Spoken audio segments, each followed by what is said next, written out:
Pengertian logika secara bahasa diambil dari kata Yunani kuno atau logos, yaitu ilmu yang mempertimbangkan akal pikiran yang disampaikan lewat bahasa dan kata-kata. Istilah logika ini diperkenalkan oleh seorang filsuf di abad 1 sebelum Masehi yang bernama Cicero, yang artinya seni berdebat.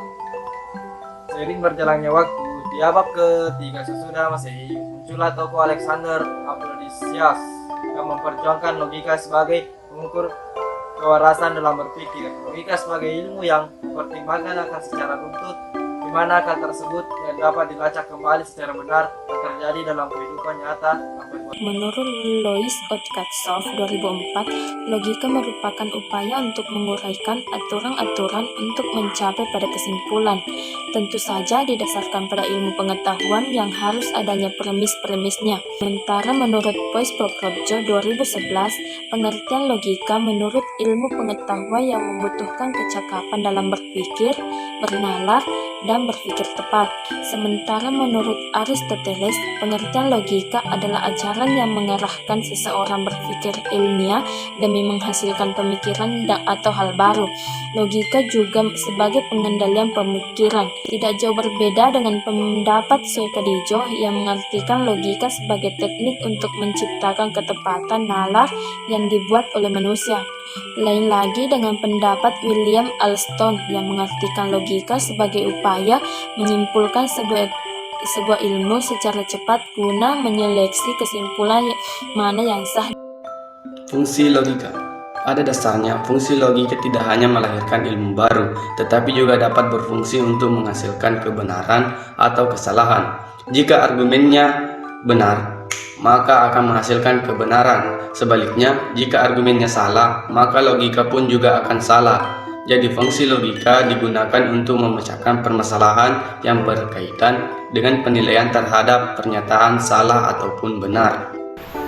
Manfaat berpikir logika yaitu melatih berpikir secara objektif dan cermat. Di era serba canggih sekarang ini, berpikir secara cermat dan objektif itu sangat penting karena banyak sekali informasi yang masuk sekian detik saat kita membuka sosial media. Nah, ketika kita tidak memiliki pemikiran yang objektif dan cermat ataupun logika yang objektif dan cermat, maka kadang kita akan mengalami kesalahan pemrosesan informasi. Nah, ketika kita mengalami kesalahan pemrosesan informasi, disitulah kadang terjadi hal yang tidak baik kepada individu. Misal menjadi individu yang selalu berpandangan negatif, menjadi individu yang kebanyakan gaya, namun realitanya tidak ada apa-apanya. Maka disitulah pentingnya kita belajar logika. Yang kedua, manfaat daripada berpikir logika yaitu melatih berpikir secara sistematis dan atau tersusun. Nah, tidak sedikit orang yang kesusahan dalam berpikir secara sistematis ataupun tersusun ketika tidak adanya keterbiasaan. Sebagian orang ataupun sebagian banyak orang ketika dia telah mengerti daripada yang namanya berpikir secara sistematis ataupun berpikir secara tersusun, maka mereka akan memandang kehidupan ini dengan sangat mudah. Mereka akan menjalani kehidupan ini dengan mudah, ataupun mereka akan mengalami kehidupan ini dengan satset ketika telah memiliki pemikiran yang sistematis dan tersusun.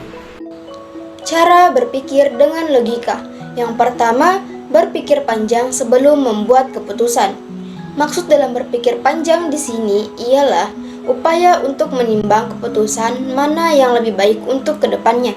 Jadi, segala sesuatu harus berdasarkan pertimbangan-pertimbangan tertentu. Kedua, yaitu berorientasi pada masa depan. Adapun cara lain, yaitu membiasakan diri untuk berorientasi pada masa depan, bukan berorientasi pada masa lalu.